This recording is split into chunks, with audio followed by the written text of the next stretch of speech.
Magandang araw at magandang buhay sa ating mga minamahal na mga senior citizens. Ako po pala si Ruel Mendoza Tanyo, handang maghatid sa inyo ng magandang balita na mangyayari po sa September 5, 2025. Attention sa lahat ng mga senior citizens. Social Pension, September 5, 2025 payout schedule, ating alamin ang buong detalye sa balitang ito. Ang objectives po ng video kong ito o ang punto na dapat ninyo malaman ay una, ang mga lugar kung saan may magaganap na payout social pension for indigent senior citizens. Pangalawa, ano ba ang oras ng inyong pong payout? Pangatlo, saan po ang inyong payout venue? Pang-apat, ano ba ang mga requirements na kailangan mong i-ready? Panglima, ay dagdag kaalaman na dapat mong malaman. Kaya naman, pakatutukan. Inaanyayahan kita na tapusin mo ang video na ito hanggang sa dulo nang sa gayon makuha mo ang punto ng video kong ito. Kung gusto mo ang ganitong content na pinag-uusapan palagi ang payout ng ating mga senior citizens, benefits ng ating mga senior citizens, at updates kung ano yung magandang balita para sa ating mga senior citizens, ay isubscribe mo na ang aking YouTube channel. Dahil araw-araw po ako ay nagbibigay ng magandang balita para sa ating mga minamahal na mga senior citizens nang sa gayon ay alam nila kung ano yung ganap na sa mga dapat nilang malaman na balita patungkol sa mga senior citizens. Kung ikaw ay gusto mo ang mga ganitong content ay may nakita kang pula dyan at isubscribe na ang aking YouTube channel. At kung nais mo na maging updated ka sa mga videos na i-upload ko pa dito sa aking YouTube channel ay i-bell notification mo na. At hindi natin papatagalin pa ang oras na pag-usapan ang bagay na ito. Kaya naman, let's go! Ang una po sa ating listahan ay ang Barangay Rawis. Sa September 5, 2025, ang oras po ng inyong payout ay 1:00 ng hapon at pupunta po kayo sa Basya dahil doon po magaganap ang inyong pong inaasam-asam na payout sa inyong social pension for indigent senior citizens. Ang kasunod po dyan ay ang MSWDO ng Cordon Isabela. Sabi po dito, ang payout po nila ay from September 2 until September 5 at magaganap po lahat ng mga payout doon po sa kanilang barangay hall. Ngayon naman ay dadako tayo sa Lala Evacuation Center, Lanipao.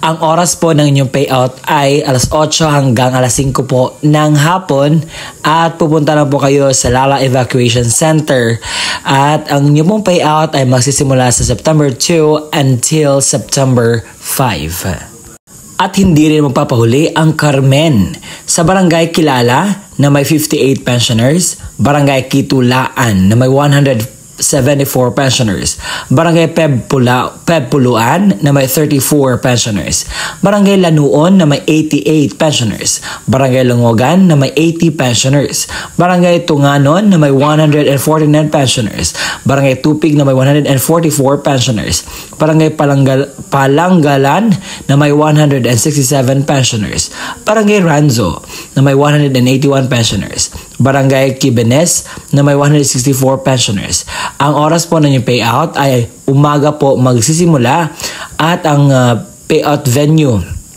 ay magaganap po sa covered court.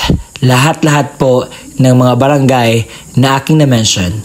Ang total po na pensioners sa Friday bukas of payout sa Carmen ay 1,239. Sa Barangay Tapon at hindi lang po Barangay Tapon ang aking mention. Marami po ang aking nasagap na mga barangay na magpipayout kasama po ang Barangay Tapon dito. Dito po, September 5, 2025, ang una po is Kugon, 8:00 hanggang alas 8 sa Kugon Gym. Barangay Kotkoton sa alas 8 ng umaga sa Kugon Gym. Sa Barangay Katangkas, alas 8 ng umaga sa Cotton Gym. Kugon pala. Barangay Kandabong, alas 8 ng umaga sa Kugon Gym. Barangay Pakulob, alas 11 ng umaga sa Pakulob Barangay Hall. Barangay Tangil, 1:00 ng hapon sa Tapon Gym. Barangay Tapon, 1:00 ng hapon sa Barangay Tapon Gym. Sa Barangay Panlaan, alauna ng hapon sa Tapon Gym pa rin magaganap ang inyong payout. Ngayon naman ay pupunta tayo sa Itchage or Itchig, ano pa pagbasa nito? Isabela. Meron po magaganap na payout sa Barangay Castillo. Ang oras po ng inyong payout ay alas 9 ng umaga. At pupunta po kayo sa Maligaya, Itchage or Itchage, ano ba yan? Isabela. September 5 po, 2025 ang date sa social pension payout sa lungsod ng Leon B. Postigo. Sa Toy Covered Court, alauna po ng hapon ang payout sa September 5, 2025. Sa Oriental Mindoro, sa Bungabong, sa September 5, 2025, ito po ang mga lugar na magpe-payout po sa social pension for indigent senior citizens. Ang Barangay Kaligtasan, Barangay San Isidro, Barangay Poblasyon at Barangay Ipil. Ang oras po ng inyong payout alas 8 hanggang alas 10 ng umaga. Sa Barangay Luna, Barangay Sagana, Barangay Aplaya at Barangay San Juan, alas 10 ng umaga hanggang alas 12 ng tanghali. Sa Barangay Hagupit, Barangay BB1 at saka BB2. Ang oras po ng inyong payout ay alauna hanggang alas 3:30 po ng hapon. Kaya naman, pakatutukan at puntahan niyo po ang inyong mga barangay. At yun po ang mga lugar, oras at payout venue na dapat niyo pong malaman patungkol po sa mangyayaring payout sa social pension for indigent senior citizens sa September 5, 2025. Kaya naman, lahat po ng iyon ay totoo at kunin niyo po ang mga importanteng detalye na dapat niyo malaman. Mamaya-maya lang ibibigay ko ang requirements, full requirements po. At sa mga nagtatanong, sir, bakit hindi po namin makita ang aming lugar dyan po sa inyong video? Ano po yung pwede namin gawin? Ganito lang po ka-easy. Pumunta kayo sa pinakamalapit na barangay sa inyo at tanungin po ang person in charge patungkol po sa social pension for indigent senior citizens payout na sa gayon ay malalaman mo ang status kung kailan ba o ano ba yung dapat mong malaman na mga detalye. Sa mga nasabi, sir, fake news po ba yung mga sinasabi mo? Hindi po ito fake news. Lahat po na ito ay may katotohanan dahil po ang aking kinukuha ay mga legit information po na dapat mapakinggan ng ating mga minamahal na mga senior citizens. Kaya naman, ayoko pong magbigay ng mga haka-haka, gawa-gawa kasi gusto ko po talagang ipaalam ang buong katotohanan ng sa gayon po ay at peace naman ng ating mga senior citizens na sa kanilang pagpunta sa ating sinasabing na lugar ay hindi po sila pumunta ng uuwing luhaan. So ayaw ko po yan kasi maraming mga vloggers dito sa YouTube ang gumagawa na content na nili into nothing yung ating mga senior citizens, and I don't want to make fun of our senior citizens. Meron akong na-vlog nga na dapat i-block ng ating mga senior citizens dahil ginagamit ang videos ko. Yung ibang videos niya ay nililin lang or niloloko niya ang ating mga senior citizens para na sa gayon po ay maiwasan na po ang kanyang pagpakalat ng mga maling impormasyon na di ko alam kung saan niya kinukuha ang kanyang mga impormasyon. At kung ano po, gusto niyo pong malaman ang mga sumusunod na mga lugar, antayin lang po kayo, baka ma-mention ko po yan sa aking vlog.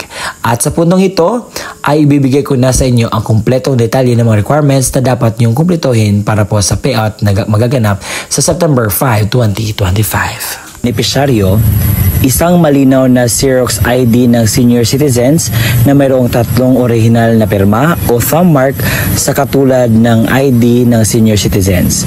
Paalala, pananatihing presentable ang mga dokumento. Ilagay sa plastic envelope nang iwasang magusot. Huwag bilutin ang mga papel at siguraduhin pareho ang pirma o thumb mark base sa ID ng senior citizens. Kung authorized representative ng senior citizen o benepisyaryo ang kukuha ng pensyon, isang malinaw na Xerox ID ng senior citizens na mayroong 3 original na pirma o thumb mark sa katulad ng sa ID ng senior citizens. Authorization letter na nagmula sa MSWDO, CSWDO, or OSCA na mayroong original na pirma ni na MSWDO, OSCA, senior citizens at authorized representative. Isang malinaw na Xerox ng government-issued ID, kagaya ng SSS, updated PhilHealth ID, updated Barangay ID, UMID, Voters ID, updated voter certification, updated police clearance, and authorized representative at lagyan ng 3 original na pirma o thumb mark katulad ng ipapakitang ID. Paalala, siguraduhin pareho ang lagda o thumb mark ng senior citizens, beneficiaryo at authorized representative base sa kopya ng government-issued ID na pinisinta. Kompletuhin ang mga hinihinging lagda, thumb marks sa authorization letter, iwasang magusot at huwag bilutin ang mga dokumento.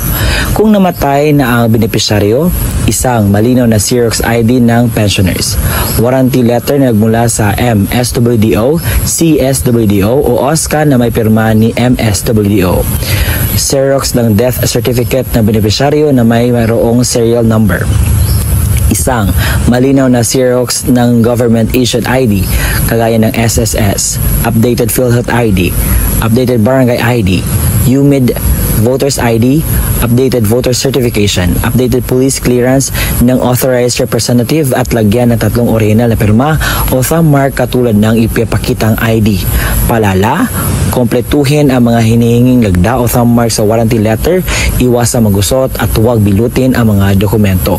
Kung wala ang death certificate, kailangan na certification mula sa MSWDO, CSWDO na nakasaad ng pagpapatunay na ang beneficiaryo ay patay na at kasalukuyang inasikaso ang death certificate. Ito yung mga pwedeng sundin na estratehiya.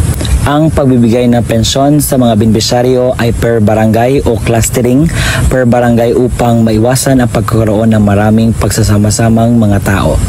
Gawing sunod-sunod ang pila hanay ng mga beneficiaryo base sa numero or payroll number na ibinigay upang maiwasan ang pagkakaroon ng pakiusapan, sangat at lalo higit ay mas mapadali ang daloy ng pagbibigay ng pensyon sa mga beneficiaryo. Pagdalahin ang mga beneficiaryo ng kanyang itim ballpen upang maiwasan ang paghihiram. Magtalaga ng isang staff na maaaring tumulong sa paymaster upang mapadali ang pagbibigay ng pensyon sa mga beneficiaryo. Lagyan ng numero ang Xerox copy ng ID upang mas mapadali ang paghahanap sa payroll. Mga paalala, maglaan ng malawak na space para sa pagdadausan ng payout at ng upuan para sa mga beneficiaryo ng programa. Maglagay ng madaming kopya ng certification of same person sa bawat lamesa na upuan ng mga paymaster at siguraduhin may lagda ito ng MSWDO at CSWDO. I-check ang mga lagda o perma sa mga dokumento kung original o kompleto. Dagdag paalala, dahil laganap na po ang monkeypox dito sa ating lugar, sa ating bansa, ito po yung dapat nating gawin at bilang advice ko na rin sa inyo. Una, kinakailangan po magsuot tayo ng face mask. At pangalawa, kinakailangan pong mag-social distancing. Pangatlo, kinakailangan po magdala tayo ng sariling alcohol natin na sa gayon ay manatiling safety po. Dahil alam natin na ang mga senior citizens ay medyo kinakailangan ng pag-care at yun po yung mga suggestion ko. At sa pag-payout naman, kinakailangan na mahinahon po. Sumunod lamang po sa alituntunin ng payout nang sa gayon ay wala po tayong problema, aberya o ano man pong pwede mangyari. At pumunta lang po kayo sa araw mismo ng inyo pong payout. Huwag po kayo mag-advance na pumunta doon. Dahil po, sino yung nakaschedule talaga, yun naman po ang makakuha ng kanilang payout. At kinakailangan kompleto din ang requirements sa pagpunta doon. At kung kinakailangan ninyo ng tawag dito kasama or assistant, so pwede niyo po magdala. At yun po ang vlog natin for today na sana'y nakuha na niyo po ng aral. Maraming salamat sa panonood. Bye bye and see you again next time. Muli, ako po si Ruel Mendoza Tanyo.